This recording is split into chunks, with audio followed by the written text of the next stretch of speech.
Okay, ladies and gentlemen, welcome to this presentation. We are about to start very soon.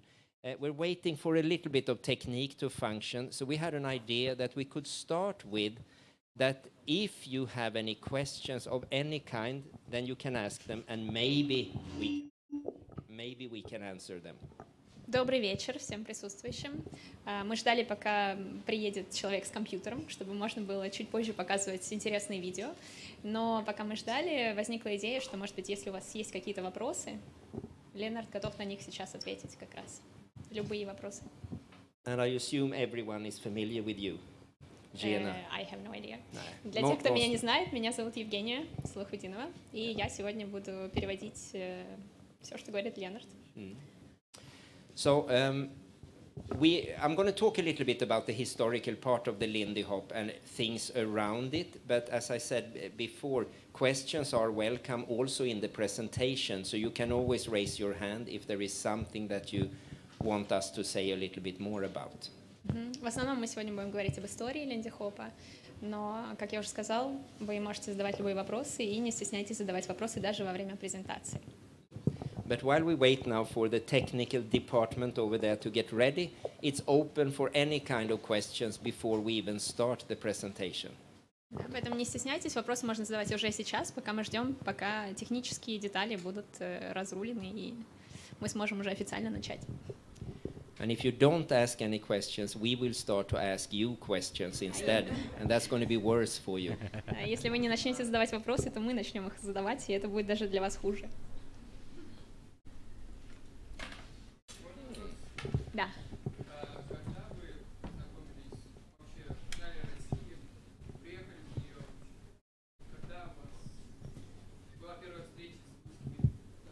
When was your first meeting with the Russian dancers? How did you know about Russia? When did you know about Russia and the dancing in Russia?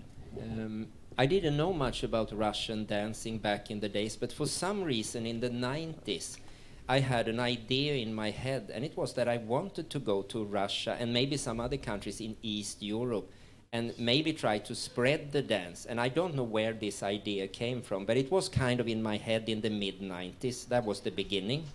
Но я особо не знала ничего о России или о танцах в России, но где-то в 90-х у меня возникла идея, что неплохо было бы поделиться знанием о линди-хопе в России и других странах Восточной Европы, поэтому мысль эта была, и где-то в середине 90-х она там материализовалась.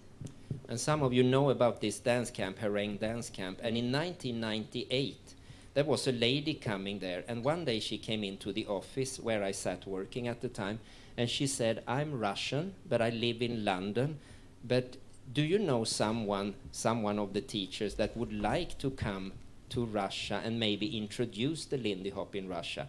And since I sat on the opposite side of the table and had those ideas already in my head, I said, yes, I want to come. И, может быть, некоторые из вас знают о танцевальном лагере в Швеции, который называется Harangue Dance Camp. Я там сидела, работала. В 1998 году приехала женщина, которая пришла ко мне в офис и сказала, что я русская, но сейчас я живу в Лондоне, и хотела бы поинтересоваться, может быть, вы знаете кого-то из преподавателей, которому было бы интересно приехать в Россию и рассказать, показать, что такое линди-хоп. И так как я сидела на противоположной стороне стола, и у меня уже в голове были идеи о том, что я хотела бы поехать в Россию, я как раз ей сказала, что да, я хочу поехать в Россию. So we were meant to come here in 1999, but the Russian authorities, the embassy in Stockholm, was not very supportive of the idea. So we never got a visa. So that was the beginning of something that never happened. But luckily for us, the next year, 2000, in early April, we had those visas, those papers that we needed. So then 5 Swedish dancers came over here, and we worked for Canon Dance Center because it was this fairly modern jazz dance school that actually organized the first event here in Russia and St. Petersburg. И это была замечательная идея, но мы столкнулись с сложностью получения визы, поэтому идея этой поездки в 1998 году так и не реализовалась. Но уже в 2000 году, в апреле, мы получили приглашение от школы Canon Dance в Санкт-Петербурге, которые, собственно, организовали всю поездку. Нам удалось получить визу, и было 5 танцоров, преподавателей из Швеции, которые приехали в Россию, и уже это был первый такой ивент о танцах, о линди-хопе. in the microphone. And they yes.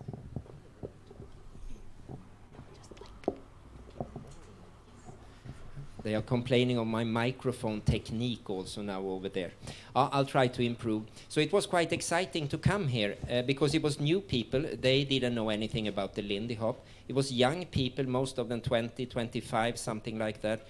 And a few of these people that were at Cannon Dance Center, they liked the idea of the Lindy Hop. So I continued to stay in contact with especially two dancers. The lady's name was Yulia Tokareva, and the man's name was Viktor Zinoviev. And I have no idea if you know who those are. They live in Germany, both of them now. But those two were the ones that really said, we are going to continue with the Lindy here in St. Petersburg. So they were very important for the early years of dancing the Lindy Hop here. Для нас это была очень интересная поездка, потому что мы не знали ничего о России. Мы приехали и увидели, что очень много молодых людей, которым был интересен танец.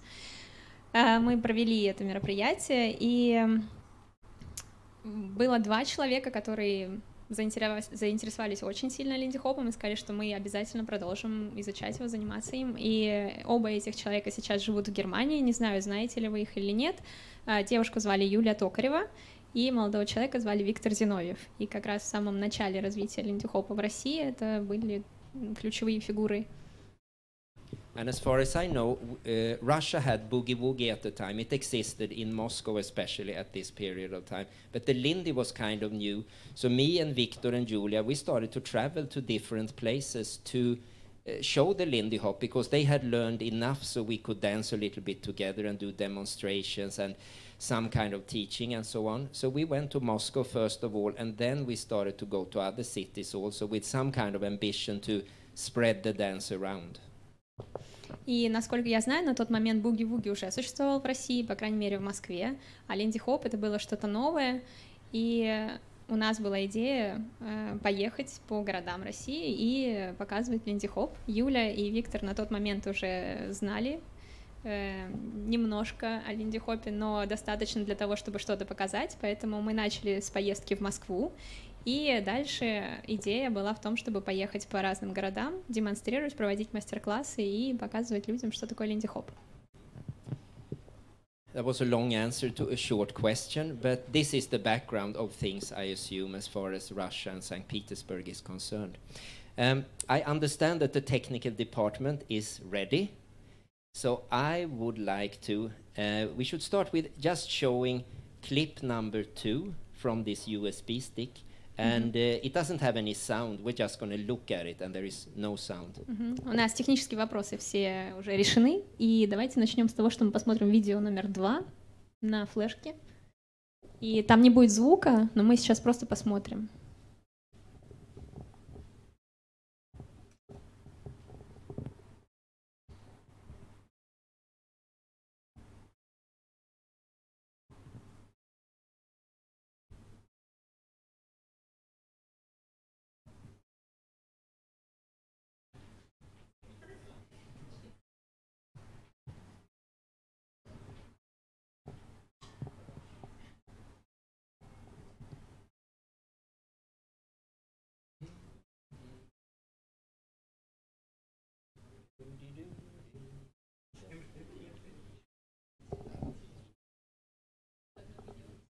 So, yeah, it's obviously no picture either. I'm sorry for that.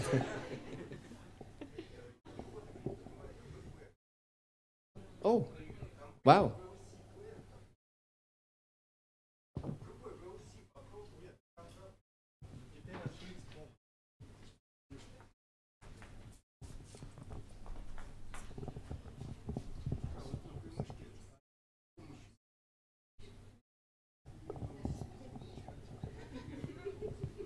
Well, I will continue to talk a little bit, and then we'll see what is happening over there. Maybe we don't have any film clips.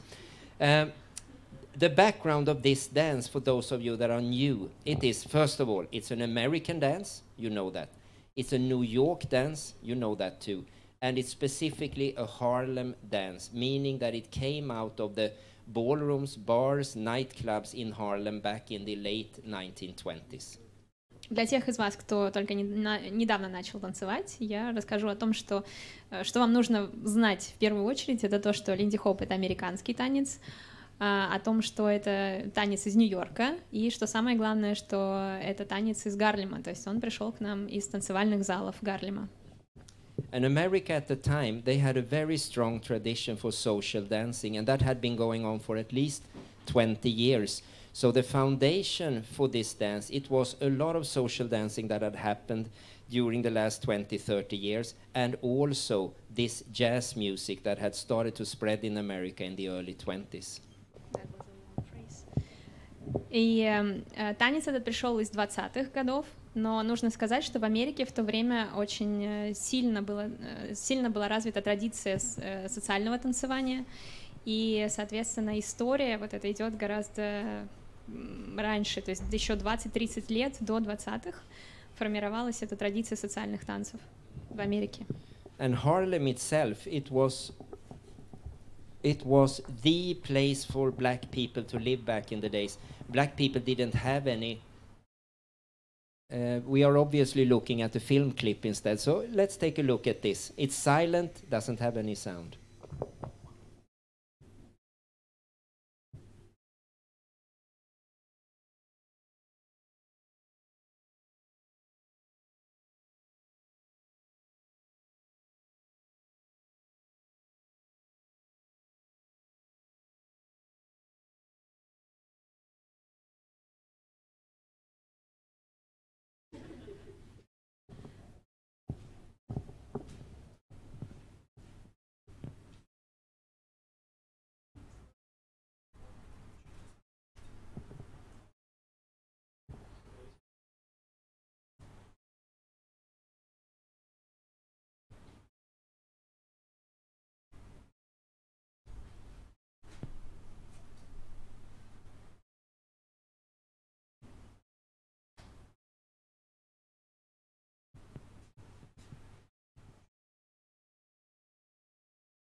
So this film clip, it is from 1912, way before the Lindy was around, and it was one of the predecessors of the Lindy Hop, because historians, they like to point out that this particular dance, this particular clip, it shows something that was kind of the beginning for the Lindy Hop, even though it wasn't the Lindy Hop at all at this time. И это видео с 1912 года, то есть еще до того, как линди-хоп появился, но уже можно видеть, что это как бы начало, то, что положило начало линди-хопу впоследствии. And then the question is, which dance was it? И вопрос в том, что же это был за танец.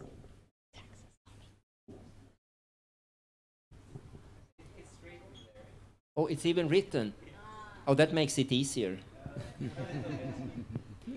Texas Tommy. And Texas, that's of course the state of Texas. A Tommy was a prostitute back in the day, so the name of the dance is actually a Texas prostitute. But the strange thing is the dance comes from the San Francisco area in California rather than somewhere else. But it's one of those dances that are pointed out as important for the beginning of the Lindy Hop some 15 years later. И в этом видео мы видим танец, который назывался Texas Tommy. Texas по названию штата американского. Tommy — это как проститутка, можно перевести. И это очень странно, потому что танец сам пришел из Калифорнии. And I forgot. Did you forget? Yes. What did you forget? That I said it came from San Francisco. I told that already. Oh, you told that? Yes. I think you got most of it. Let's hope so. So this is an example of social dancing in America at this time. And the 1910s in America, it was a very important period. People went dance crazy somehow because social dancing, it was a status thing to be a good social dancer.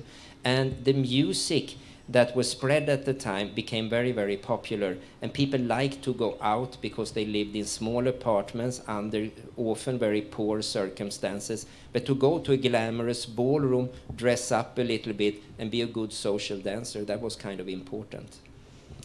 Гарлем — это было то место, в котором в основном проживало чернокожее население Нью-Йорка, и многие из них жили в достаточно бедных семьях, поэтому танцевать в то время, еще с 910-х годов, было достаточно статусным мероприятием, потому что это была возможность приодеться, выйти в танцевальный зал и показать себя, взаимодействовать с людьми, коммуницировать, танцевать, поэтому это было очень важной частью жизни.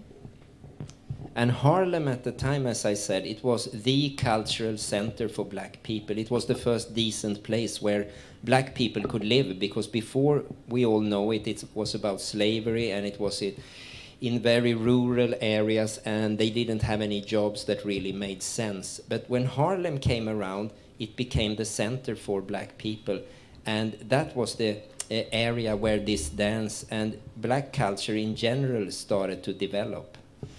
И, как уже было сказано, Гарлем это был таким культурным центром чернокожего населения. Мы знаем о долгой истории рабства в Америке, и очень было сложно получить какую-то работу, которая как-то нормально оплачивалась бы. И, в принципе, было очень много сложностей, но когда появился Гарлем, то жизнь стала лучше, да, в чем-то, и она стала сосредоточением всей культуры. So in the middle of the 20s, then jazz music had started to spread all over America, and Harlem was an important place for the development of jazz music. And according to the history books, in the mid-20s, there were many, many dances in Harlem that were popular, but especially 3 are pointed out as the predecessors of the Lindy Hop.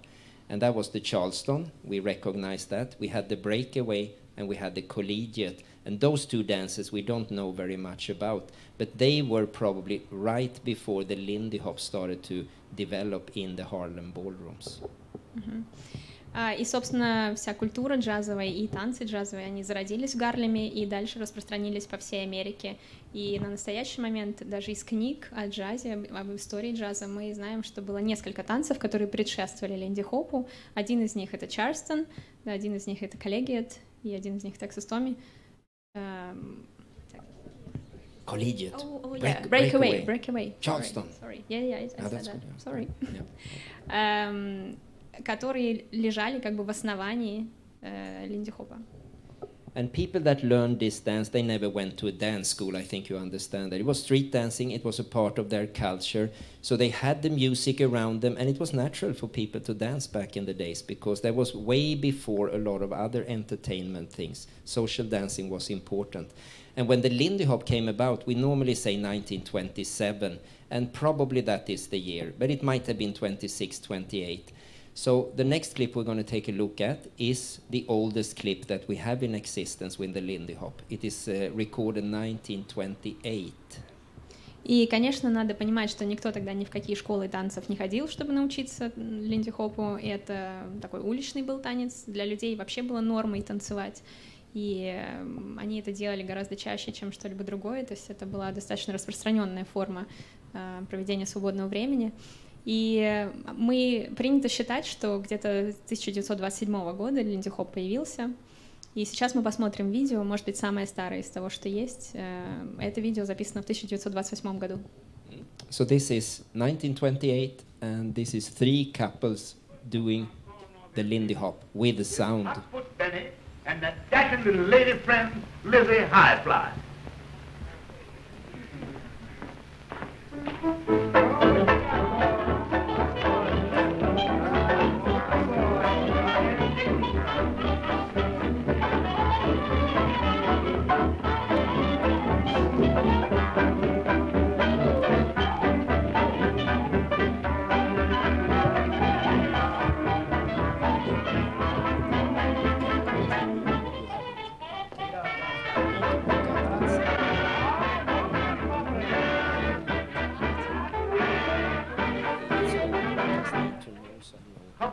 Number 2, Mr. Oliver Hemingway and Buzzsaw Mamie.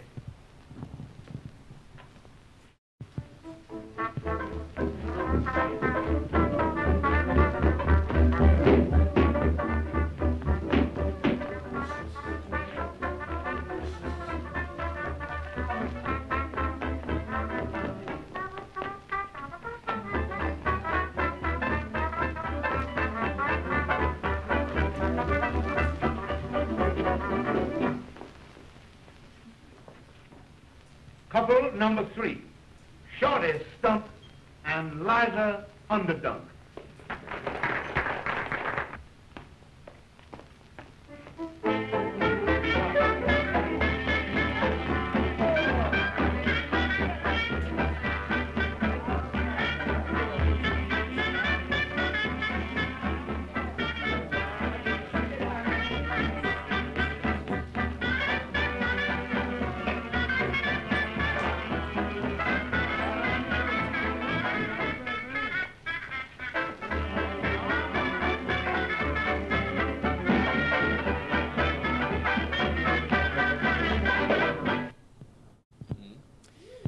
this way of doing the Lindy Hop, we don't know how people danced the dance back in the 20s, because when the revival came in the 80s, we never had the opportunity to meet any of these people or any other people that were active in the 20s. Those people that we met, that was the second generation of Lindy Hoppers, meaning people that came into the dance in the mid-30s mainly. But this is the oldest clip, so it shows a little bit of the root system of the dance, and it looks a little bit like Charleston, for instance, that we can recognize. So it's a very, historically, it's a very important clip, so we have a reference to the very early days of this dance. Мы не знаем на самом деле, как танцевали Линди. Мы не знаем на самом деле, как танцевали линди-хоп в самом начале. Это самое старое видео из тех, которые есть. Когда было возрождение линди-хопа в 80-х, то мы в основном учились у линди-хопперов, которые начали танцевать уже где-то в середине 30-х, то есть это было второе поколение линди-хопперов. И мы никогда не видели тех людей, которые танцевали вот в 20-х. Да, но даже когда мы смотрим видео, мы можем увидеть похожие очень вещи на Чарльстон. Да, то есть это очень важное в историческом плане видео, которое позволяет корни увидеть этого танца. I don't know how many of you that spend time looking at old film clips like this. I assume very few of you, because if you look at the internet, you probably look at something more contemporary. But my interest is very much linked to all these old clips, because back in the days when I came into the dance and knew people in the 80s, we didn't have any dance teachers back in Sweden that could teach this. The only way you could learn something was to collect old film clips like this. So that became the foundation for many of those people that actually brought the dance back into some kind of life again. Не знаю, насколько часто вы смотрите какие-либо старые видео. Наверное, когда вы ищете что-то в интернете, то вы ищете что-то более современное. Но в то время, когда я там начал танцевать, и все остальные, кто занимался возрождением линди-хопа, не было никаких преподавателей в то время. И основа, с которой мы могли учиться, это, собственно, собирательство таких старых видео и просмотр их. Поэтому это был мой основной интерес. So I'm going to show you a handful of clips now that just represents the dance tradition in Harlem back in the days, because Harlem was, of course, not only the Lindy Hop when it came to dancing. So I just want to give you a little bit of a picture in dancing from this period, early 30s, something like that, before swing music really came into the picture. So we're going to look at a handful of famous artists from this period of time now. Сейчас мы посмотрим целую серию видео для того, чтобы у вас сформировалась какая-то картина относительно того, что было, потому что явно в Гарлеме был не только линди-хоп, и вы сейчас увидите разных артистов, которые в середине 30-х танцевали, еще до того момента, как музыка свинг заняла свои права, вошла в свои права. So we continue with next clip, and in this case we're going to take a look at Snake Hips Tucker.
So this would be a typical Harlem dancer, maybe around 1930. So this was Snake Hips Tucker.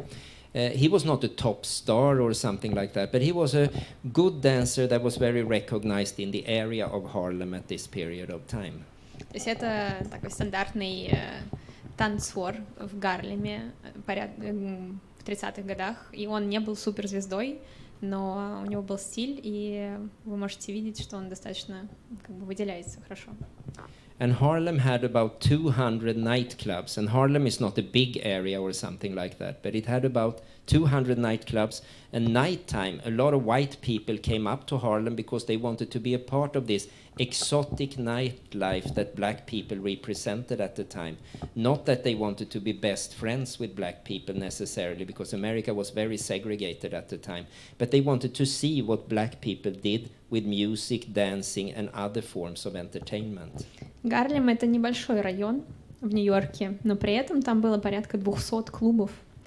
И в ночное время очень много белых приходило туда, чтобы стать частью этой ночной жизни, уникальной ночной жизни, достаточно экзотичной для белых, которая была сформирована чернокожими. И вы можете знать о том, что в Штатах очень большое было разделение между белыми и черными, поэтому явно белые не стремились стать лучшими друзьями с чернокожими, но им было интересно увидеть эту культуру, которая формировалась в Гарлеме. And it's maybe difficult for us today to understand how segregated America was at the time, but most ballrooms in America, either you had to be white or you had to be black. They were rarely mixed at this period of time. Сейчас это довольно сложно представить о том, что есть какое-то деление по цвету кожи, но в то время, если мы говорим о каких-то клубах, о каких-то танцевальных залах, то они были либо для чернокожих, либо для белых, очень практически никогда не было смешанных. And some ballrooms, they were trying to have both black and white dancers, and then the most common thing was to have a rope in the middle. So black people danced here and white people danced here, and they didn't dance with each other at all. So it was a very, very segregated society, and many of the nightclubs in Harlem, they had black people on stage, but it was white people in the audience, because the owners of the nightclubs, they wanted white people to come because they had much more money to spend buying drinks and, you know, the whole stuff there. И даже если в некоторых ночных клубах они были ориентированы и на чернокожих, и на белых, практиковалась практика натягивания веревки для того, чтобы разделить пространство, что в одной части танцевали белые, в другой части танцевали чернокожие, и практически никогда они не танцевали друг с другом. В Гарлеме при этом владельцы клубов, там можно было видеть, что чернокожие были на сцене, но среди зрителей очень много было белых. Почему? Потому что владельцам клуба было интересно, чтобы белые приходили, потому что они были гораздо богаче и могли потратить больше денег на напитки, на еду. So the next clip we're going to take a look at is from 1933, and we're going to take a look at a female tap dancer. Her name is Cora La Red, and she was on the same level, I would say, as Snake Hips. She was not a top, but she was somewhere in the middle, a very recognized and skillful person. And in this particular clip, she works together with a famous band at this period of time, the Noble Sissel Orchestra.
И это видео 1933 года. Вы видите, здесь тоже Кора не самая звезда, но хорошего среднего уровня танцовщица, и в данном случае она танцевала с бэндом, который в то время был очень популярен. So I had a few classes in solo jazz today, and I said to my students there that you should start with tap dancing, because tap dancing is something that takes you away from being only a dancer. You can move into being a dancer and a musician at the same time, and that's kind of a challenge somehow to move in there, and it's very, very good for solo jazz dancers, for Lindy hoppers, whatever you dance, to learn rhythm. And tap dancing is a very obvious form of dancing where you can't avoid the rhythmical part. In other forms of dancing you can kind of move away a little bit from it and it kind of works, but in tap dancing you can't, and that's the good thing. Я обычно говорю своим студентам начинать учить тэп, потому что это тот танец, который позволяет вам выучиться ритму, и позволяет вам быть не только танцором, но одновременно и музыкантом, и это помогает и танцовщикам соло-джаза, и линди-хопа обязательно учить тэп для того, чтобы развиваться как танцор. Bottom line is you should all start to tap dance because it's very good for you. That's the bottom line. Yeah, that's what I translated. Oh, that's good. Yeah, okay. We're going to take a look at the next clip. Two new ladies will come in. This is Florence Hill and Bessie Dudley. They will perform a little solo jazz number. And I think it's very nice to see this clip, to show this clip, because the way they dance, it's very free. They have a little frame for their choreography, but they work very, very individual around that little piece of choreography. И если в прошлом видео мы видели какие-то похожести с Sneaky Hips, то здесь у нас будет сейчас видео, где мы увидим двух девушек, танцующих соло. И здесь можно заметить, что, несмотря на то, что есть определенный кусок хореографии, они достаточно свободны в самовыражении. И интересно посмотреть, как они все это обыгрывают вокруг этой хореографии. And in the background, the famous Duke Ellington Orchestra. А музыка как раз известного оркестра Билла Эллингтона, Дюка Эллингтона.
So ladies, what do you think about this style of solo jazz dancing? Is it attractive or is it weird? Девушки, что вы думаете об этом стиле соло? Привлекателен или странный он?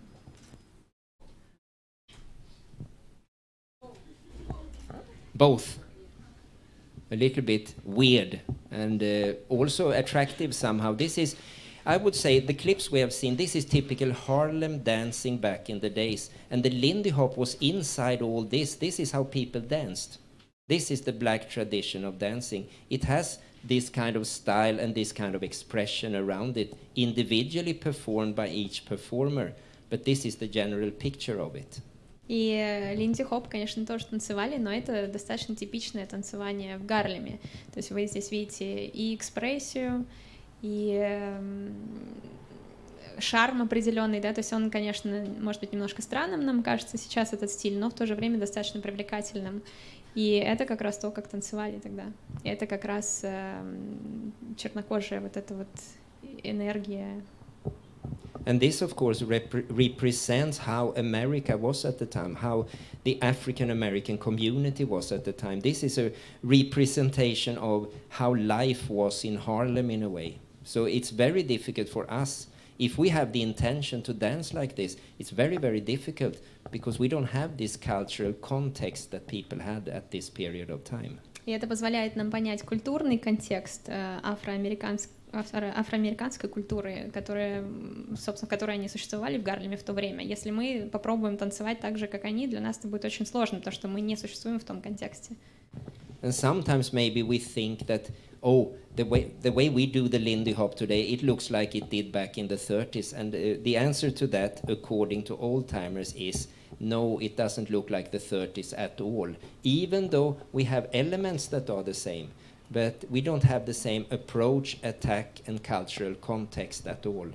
И если некоторым из нас может иногда показаться, что то, как мы танцуем линди-хоп сейчас, это так же, как и танцевали его тогда, то, по словам практически всех олдтаймеров, которые еще живы, это совсем не то. И, собственно, это и понятно, потому что у нас и культурный контекст другой, и опыт совершенно другой, да, то есть сравнивать невозможно это. And when I say that, I don't have a general opinion on what's the best or something. I have a preference. I like this. But it doesn't mean that something we do today is wrong or something like that. But it is another way of approaching the Lindy Hop. And it's a very, very big difference, I would say. И я, конечно, могу говорить только за себя. Я не могу выражать там общее мнение. Мне нравится конкретно вот это. И это не значит, что все то, что мы делаем сейчас, вообще неправильно. It's not wrong. Но это совсем другое по сравнению с тем, что было. Who do you think was the most famous and prominent African-American jazz musician in the beginning of the 1930s? Who was that? Как вам кажется, кто был самым влиятельным музыкантом в начале 30-х? Афроамериканский. You are very correct, because it can be read up here. Louis Armstrong, he was outstanding at this time. He had a very, very big name, and he was extremely famous in America and also in Europe, because he started to tour, and he became extremely recognized also over in the rest of the world. Самой большой суперзвездой того времени был Луи Армстронг, и он путешествовал не только по Америке и был известен и самым популярным не только в Америке, но и в Европе. Он также давал концерты и очень много ездил. Do all of you know about Louis Armstrong? Вы все знаете это имя, да? Which instrument did he play? На каком инструменте он играл? Trumpet, yeah, that's На трубе, да? Yeah. So we're going to take a look at, this is 1933 again. Louis Armstrong is in Denmark, and for some reason there was a film camera around and recorded 3 of the songs he did in a concert setting. And for his time, he was way before anyone else at this time. He kind of took jazz music from here and moved it over here because of his interpretation of this thing that we call jazz. И сейчас мы увидим запись 1933 года снова, которая была сделана в Дании, когда он там выступал. И здесь будет запись 3 мелодий, которые он исполняет. И он был самым передовым на то время музыкантом, который, собственно, и взял джаз. Как бы благодаря его этим интерпретациям мы знаем его сейчас.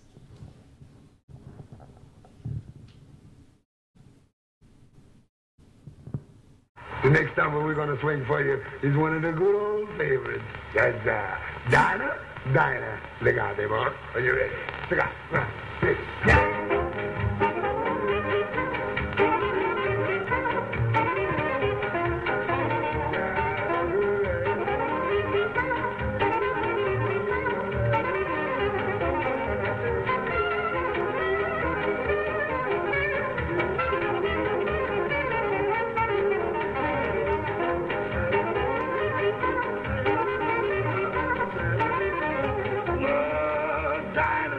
Is anyone finer in the state of Carolina? If there is, then you know, show to me. Dinah, to take the eyes blazing, from love the city gazing, to the eyes of Dinah me. Baby, every night, while I shake my back, cut my dynamite, take the mind, don't you want to China, baby? I'll have it with Dinah, oh, baby. Oh, Dinah, Dinah, oh, Dinah, oh, baby, Dinah me. Dinah, Dinah, oh, baby, every night, while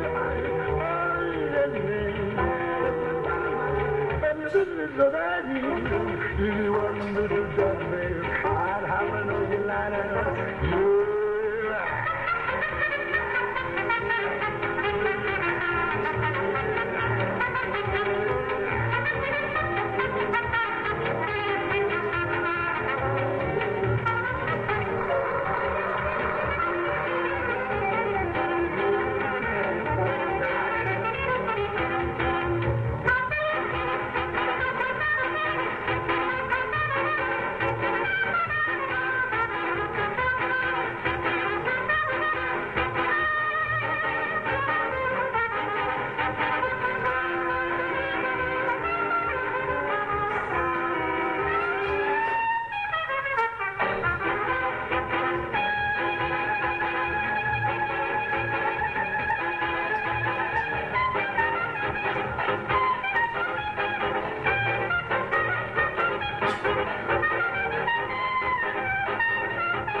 So that was Louis Armstrong back in 1933, and when he came to Europe, of course, people have never heard this kind of music, and the newspapers, they wrote terrible things about Louis Armstrong at the time. He was a monkey from the jungle. He was everything that was not human. He was something totally bad for music in general at the time, but the audience that came, they loved him because he represented something that Europe maybe was ready for and had been waiting for, but he was one of those that really introduced jazz music in most part of Europe because he came here already in 1933.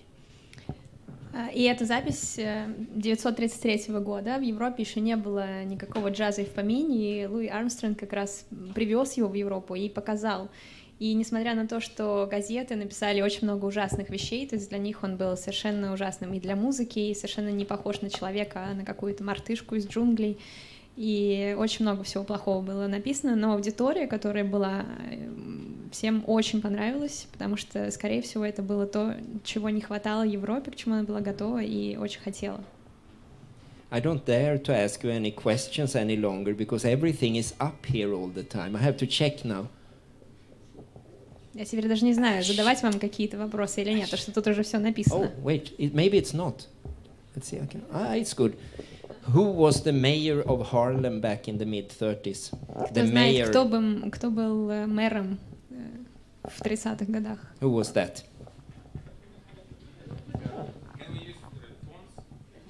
No. I can tell you the answer. It was a tap dancer. What was his name? The most famous tap dancer in Harlem in the mid-30s. Oh, I thought they had of the city, sorry. Самый известный танцор, степист в то время, в середине 30-х годов, кто был? Who was that? I heard it over there. Bojangles. Bill Bojangles Robinson. He was the most recognized tap dancer in Harlem at this time. And he even had a career in Hollywood, which was very unusual for a black person back in the days, because black people were not accepted in Hollywood, because white people that saw the films made in Hollywood, they normally didn't even want to see a black person in the white movies. But Bill Robinson somehow became an exception of that. Билл Робинсон был самым известным степистом, и на то время, что удивительно, даже сделал карьеру в Голливуде. Он был исключением, потому что обычно не снимали, очень было сложно попасть в записи фильмов, потому что белые, которые их смотрели, не хотели видеть вообще чернокожих людей в фильмах. Но он был настолько известным и популярным, что стал исключением и сделал хорошую карьеру. And when we see this clip, we can think about a little routine that most of us can do or maybe have heard about, and I'm thinking about the Chim Cham Shimmy.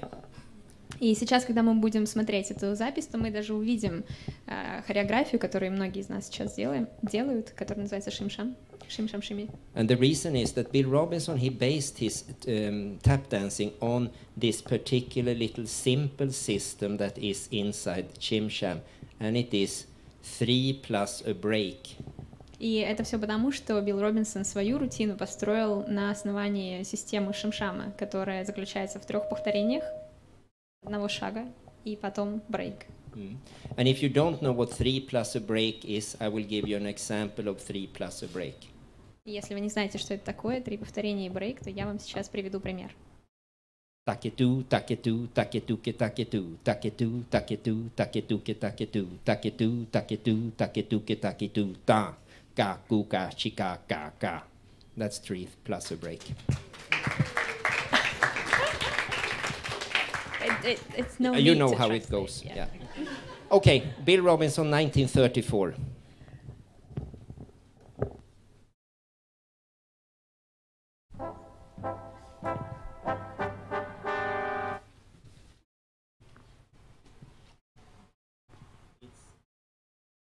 Clip number 10.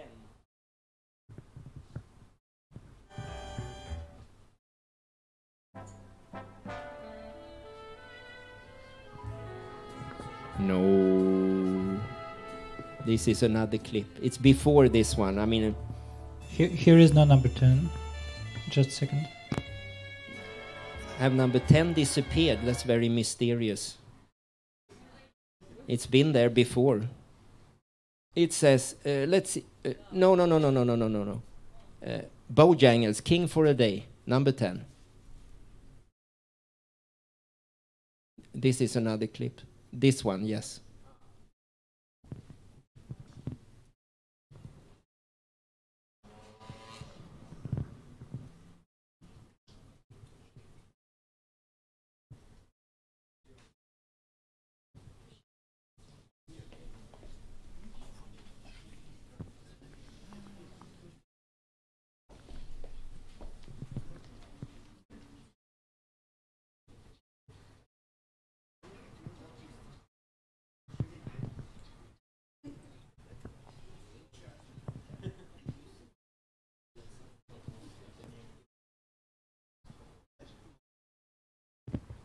We'll see if Bill Robinson will dance. Maybe he refuses. I have no idea.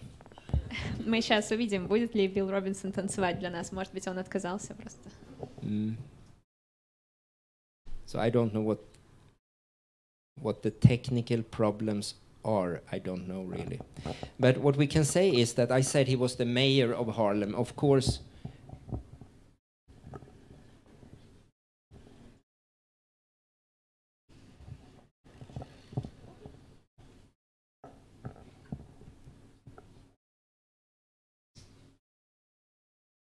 well, he was not the official mayor, of course, but unofficially he was, because he represented.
It's quite easy to follow him even though you might not be a tap dancer because it's very clear and it's nothing complicated around it. It's very simple, but it's extremely well performed and executed.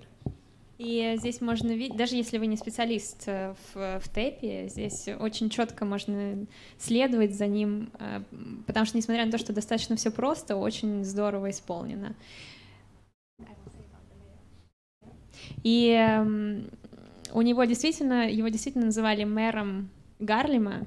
Неофициально, конечно, у него был этот титул, но он представлял Гарлем на многих официальных мероприятиях, поэтому неофициально его звали мэром Гарлема.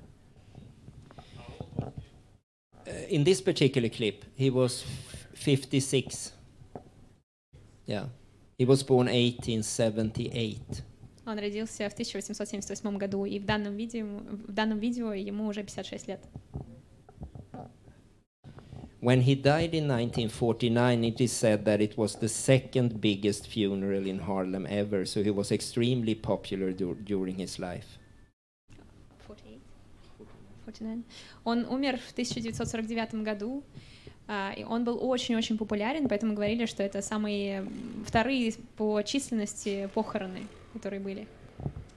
Okay, we shouldn't forget about the Lindy Hop. We have to take a look at A Day at the Races, of course. Ну и, конечно же, не будем забывать о Линди Хопе, поэтому сейчас следующее видео будет из Дня на скачках. And when we see this clip, which we will right now, and I will talk about it after, so that's fine. Please continue.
And some of you probably know that one of the dancers in this particular clip, it is recorded 1937, she's still alive, and what is her name? И, может быть, некоторые из вас знают, что одна из танцовщиц, танцующая вот в этом видео снято в 1937 году, она до сих пор жива. Как ее зовут? Norma Miller, of course. Да, конечно, Норма Миллер. She's 98 and a half. Ей So she's 98,5. approaching 100 years old. Поэтому она уже приближается к сотне. And on top of that, she's a wild woman. И она совершенно She's необузданная alive. женщина. Yeah. She's alive, and she is coming to Sweden to Herräng this summer again. So she's still traveling around, not dancing very much any longer, but still sitting, having presentations and talking about the old days and all that stuff. That is, to me at least, very, very important. So, because those people are the only ones that have the stories from their real life. I can only read history books and listen to them, and then try to tell a little something about this. В этом году она снова приедет летом в Herräng, и несмотря на свой возраст, она все еще путешествует. Не очень много танцует, конечно, но очень много ведет лекций, презентаций, бесед исторических. И я считаю, что это очень важно, потому что она одна из немногих, кто может действительно рассказать о том, как это все было, потому что я, например, могу все это почерпнуть только из книг по истории, да, или там из видео, а она, собственно, там была, все это знает и помнит. And this is the second generation of Lindy dancers. The first generation we saw half an hour ago, and this is the second generation. And it was those people that we had the opportunity to meet when we came to New York in the 80s. It was those people telling the stories, showing us how to do this dance. And what we do today, it's kind of based on their know-how. So it was people, not Norma so much, but people like Albert Mintz and Frankie Manning especially. Those two stood out as being the teachers when new young people showed up in the early 80s. И это уже второе поколение линди-хопперов. Первое поколение мы видели примерно полчаса назад, а это как раз те люди, у кого мы учились, когда в начале 80-х приехали в Нью-Йорк. Да, это те люди, собственно, чье знание мы впитывали, и у кого, с помощью кого мы смогли возродить этот танец, когда были еще молодыми и приехали учиться. Now we're going to take it some fantastic dancing. Now we're on the top level of everything. It's not going to be the Lindy Hop, it's going to be something else, because this is the famous Berry Brothers. И сейчас мы посмотрим топового уровня танцоров, и это не Lindy Hop, это Berry Brothers. Что-то совершенно другое. And it is Lady Be Good is the clip, not 12. We go to 13. So this is 1941, and this is the famous Berry Brothers. Это видео 1941 года. And now I'd like to present for the first time at the Club Sirocco 3 solid citizens who are definitely out of this world. And at all times, they are really cooking with gas. Ladies and gentlemen, the Berry Brothers.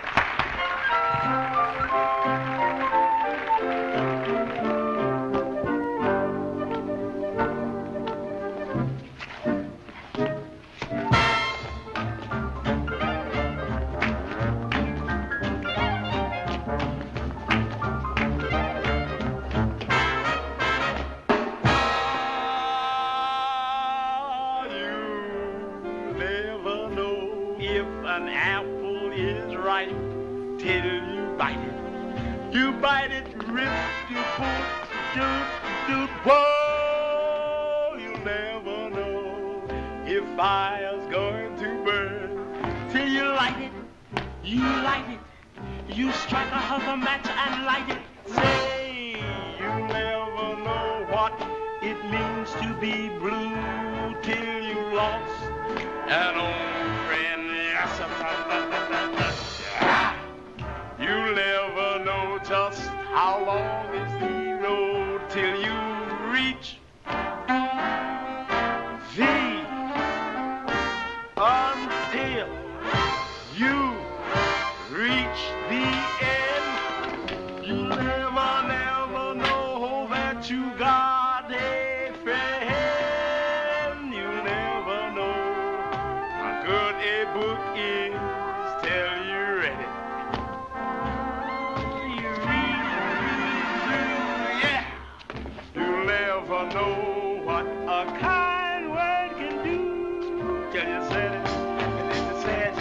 What did you say? Well, you and I could find romance, but honey, till you take that chance, you'll never, never, never, ever know.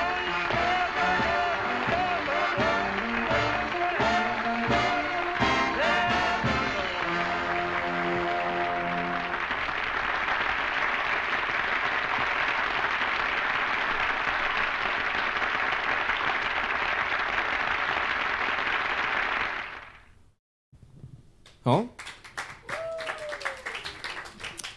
I would say not too bad. Неплохо, да, я бы сказала. So Berry Brothers, they were among the most famous African-American teams at this period of time, together with a handful of other people, including Bill Robinson. He was definitely up there too. But the Berry Brothers, they were very spectacular, of course, with all their cane tricks and acrobatics and all that stuff. So American show business was not only black people, of course, it was white people also. But the black people stood for something that was very, should we say, colorful in the meaning of very expressive. It was a lot of, should we say, serious rhythmical dancing, and it could very, very well take off in a direction of so-called flash acts, because this would be a flash act. Very serious acrobatics and all that stuff. And people like to see that, so these acts were extremely popular in America at this period of time.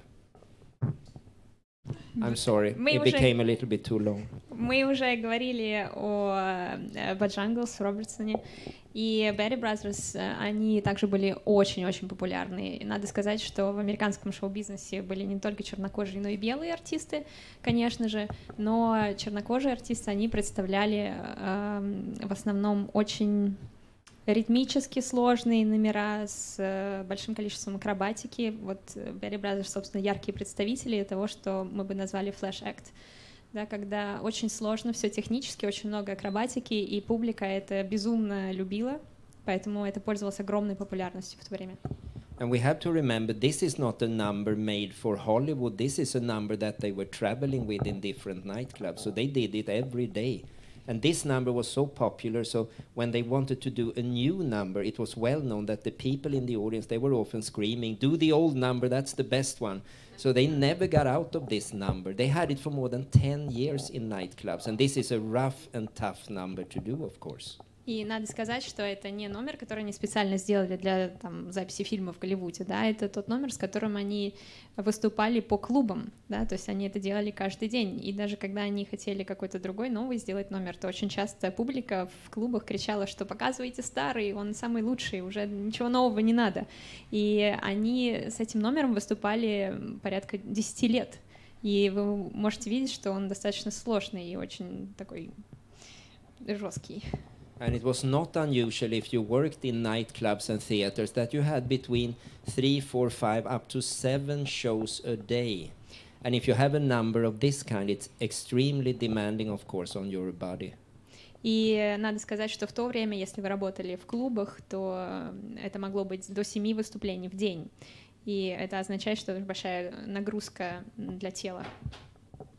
We are about to take a look at Hälsa Poppin. We need to do that since we are Lindy dancers. So number 14, please. And this is 1941.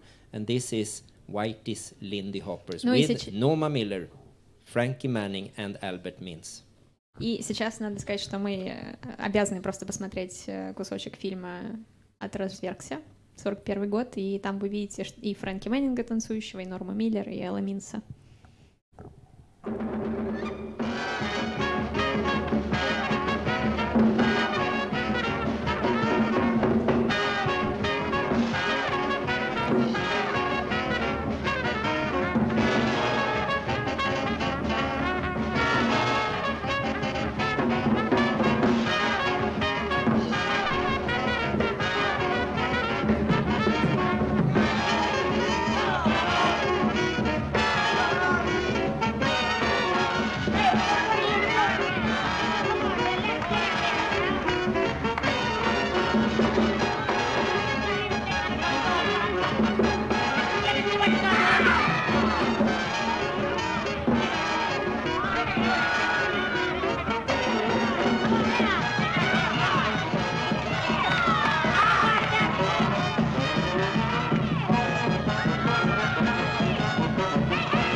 So what do you think about this clip? Incredible. It is. Incredible. Not too bad again.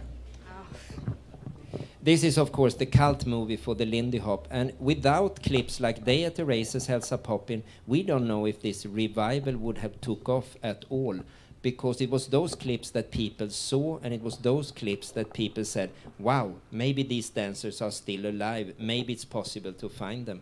So these clips, they have been extremely important for the contemporary Lindy scene that we have today.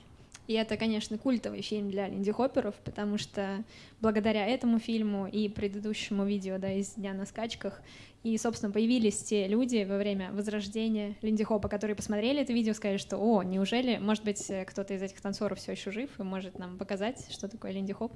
И, собственно, все опытные танцоры и преподаватели, которые у нас есть сейчас, они все вдохновлялись именно этим видео, и это послужило для них таким толчком для того, чтобы начать интересоваться, поехать в Нью-Йорк и заниматься этим танцем. И Леннарт уже говорил раньше, что когда они приехали в Нью-Йорк, то норма была, конечно, там, но в основном преподавателями их были Эл Минс и Фрэнки Мэннинг. You mentioned Frankie here, and Frankie stands out among these because he was really the man that became so important for us in the mid-80s when he stepped in saying, I'm willing to support you and to teach you and to show you and to tell you and everything. He became kind of the person that all of us that were around at the time, it was him we asked all the questions. It was his instructions that led to that other people started to teach the dance. И Фрэнки как раз стал тем самым важным источником знаний, информации, умений во время возрождения линди-хопа, да, в 80-х, потому что именно он, после знакомства с ним, именно он сказал, что я готов вас учить, я готов вам все показывать, я готов ездить с вами. И, собственно, его знания передавались дальше уже. Frankie passed away in 2009, so not so many of you have probably met him. But Jena, I know that you were hanging out with Frankie a little bit back in the days. Would you like to tell a little something about what you remember around Frankie? Oh, well, it's your lecture. I can, of yes, course. But now I'm giving it to you. Фрэнки умер в 2009 году, поэтому, наверное, многие из вас его не видели и не застали. Я один из тех счастливчиков, который был на занятиях у него, занимался у него и общался там некоторое время с ним в танцевальном лагере Херенг в Швеции. И Леннарт передал мне слово поделиться своими воспоминаниями об этом. Не буду много времени занимать, но надо сказать, что Фрэнки был удивительно обаятельным и позитивным человеком, и очень энергичным для своего возраста. Ну, уже тогда он был не молодым, естественно. Я была в Херенге в 2002-2003 году, когда общалась с ним. Был очень энергичным, всегда очень лучезарным. Да? Он очень много улыбался, он общался всегда очень активно, с удовольствием с людьми. Не было никаких проблем вообще подойти, поговорить, задать вопросы, прогуляться. Было всегда очень-очень приятно находиться в его обществе. Did you dance with Frankie too? Yes, I did. How was it to dance with Frankie? It was very nice. He was very attentive always, with very clear leads. And I was at a very low level by that time and still had no problems, and I had a lot of joy dancing with him. So Frankie, if I would describe him, I don't know what you said about him. I would say Frankie was the perfect person to be the link between the past and the present. He had something about him that was very unique. He had the complete passion for this. When he stepped into it after retiring from his work at the post office in the mid-80s, he was in the scene all the time. He was present all the time, traveling around, no matter if he was 80, 85, 90, he was out in the world all the time because he wanted to pass on the Lindy. So he was the man from many points of view, I would say. Фрэнки был достаточно уникальным человеком и идеальной связкой между прошлым и настоящим. Он вернулся и начал снова и преподавать, и рассказывать всем о линди-хопе после ухода на пенсию, после работы на почте в течение многих лет. И надо сказать, что вне зависимости от возраста, и когда ему было 80 и 85, он все время был в поездках по миру, он все время путешествовал, он все время давал уроки, он все время танцевал, он всегда присутствовал, поэтому он является очень важной частью для многих танцующих в настоящий момент. I don't know how much time we have left, probably no time at all, but we're going to take a look at one clip anyway, and I would like to finish with the very last clip that we have in this little collection. And this is a clip from 1944, it's in color, and it is with a, at that time, famous tap group called the Four Step Brothers. У нас времени уже почти не осталось, поэтому хочется последнее видео посмотреть, и это группа как раз степистов с 1944. С 1944 года. And why I finish with it is that I like this complete integration somehow between music and dance. And those of you that have never seen the clip, you can pay attention a little bit to also that it's only one take. They don't move the camera and do cuts or anything. So everything is done, camera on, and then the number is done. So there are no cuts in it. So this is a unique film with this integration of dancing and music. Очень хочется посмотреть и закончить этим видео, потому что для меня это идеальный вариант взаимодействия музыки и танца. Надо сказать, что здесь запись без каких-то обработок, никто не останавливался, не делал второго раза, то есть с первого раза все это записано.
A funny trumpet blows. A funny trumpet blows. A funny trumpet blows. And it goes to your toes.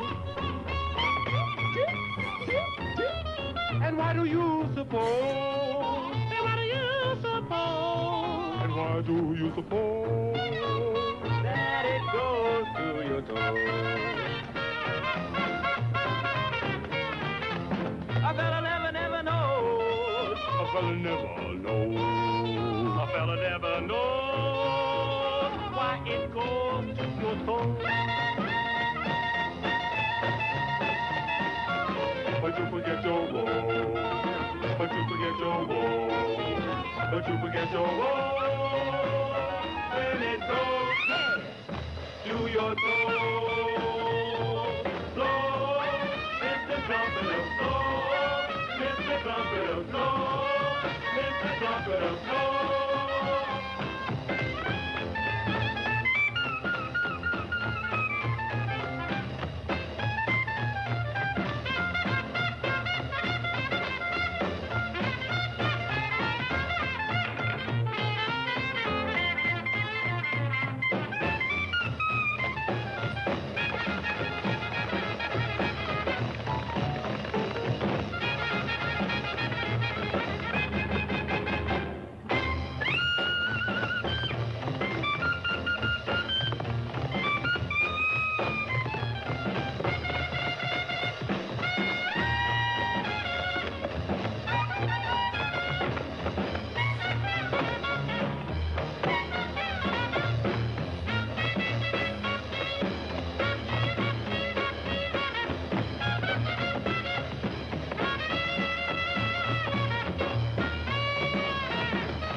I'm weak for this clip. I think it's very, very nicely made, and I think the dancing and the musicians, they do such a good job. And somehow, I really like when the musicians are coming out dancing. They are not dancers at all, but oh my God, they can swing because they feel the music and they can move, and they don't do anything that is kind of big or flashy or anything, but they have rhythm, and it shows so very much when they come out just doing a little what is called time step in tap dancing. Мне очень-очень нравится это видео, и мне в нем нравятся и танцоры, и музыканты, и очень нравится, когда танцоры появляются, музыканты появляются, и когда они выходят и начинают танцевать, даже несмотря на то, что они никаких там сложных шагов не делают, но у них есть свинг, и он прекрасен совершенно. И не нужно никаких там сложных движений, даже когда они делают просто тайм-степ, как он называется, в тэпе, это уже очень классно. So we have only seen black people dancing, actually. We haven't seen a single white person so far. Of course, there were white people that were important also, but I decided to do this little presentation with the Harlem roots, because Harlem was extremely important for the development of this, even though, of course, this kind of dancing developed in other pockets all over the States also. И вы заметили, что у нас не было ни одного белокожего здесь артиста. Конечно, это не значит, что только чернокожие танцевали. Танец этот развивался в разных других частях, но я хотела всю эту презентацию посвятить именно корням Гарлема, да, в этом танце, потому что это, собственно, откуда все пошло, и это очень-очень важный источник вдохновения и развития всего этого танца. And since we are Lindy dancers, we have a good reason to pay a little extra attention to the Harlem background of things, since the Lindy Hop really came out of the tradition of Harlem back in the 20s, 30s. И так как мы танцоры линди-хопа, то для нас особенно важно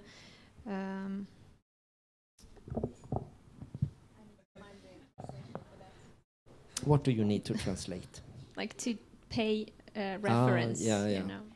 So if we should know something about the history, we need to know, America, New York, Harlem, African-American culture, and the Lindy Hop came right out of that. Очень важно понимать и ценить, да, то, что весь этот танец, собственно, пришел из Гарлема, из Нью-Йорка, и что это наследие культуры чернокожей. Да, для нас, как для линди-хопперов, очень важно это понимать. Oh, so I think, Michael, we should round it off, I guess. Время, да, уже? Yeah, almost. That sounds good. So I would like to say, just as a last word, thank you very much for coming, all of you. Thank you for staying awake. At least most of you have stayed awake. There are a few exceptions. I'm not going to point them out, but there are a few exceptions. Ну, на этом мы как раз закончим. Время пришло закругляться. Я очень рад, что немногие из вас заснули. Я не буду показывать пальцем, кто конкретно, но очень рад, что многие все-таки сидят все еще с открытыми глазами и готовы к продолжению вечера. So thank you, all of you. Thank you, Jena, Michael, technicians, all those people that have helped out. Thank you very much. Дорогие друзья, для нас большая честь, что Леннарт делает столько много важного в жизни нашей танцевальной культуры. И давайте скажем ему огромное спасибо за его теплые слова и за его большую работу по сохранению памяти и передаче этой информации нам. Lennart, thank you very much. It's a big honor for us. I hope to see you next year. И это очень важно. И давайте скажем еще спасибо Касса Латини, которая гостеприимно в неурочное время приняла нашу тусовку в конце SwingFest. И вообще-то здесь все очень правильно, да? Касса Латина — место, где такие разговоры должны случаться регулярно. Сейчас будет вечеринка. Я сейчас все, не волнуйся, я не бросил микрофон. Я хочу сказать огромное спасибо всем, кто пришел на эту беседу, и огромное спасибо Женечке за то, что она сделала все понятным. Вот. Давайте уберем с танцпола лишние предметы и оставим тут только наши ноги. Спасибо, друзья.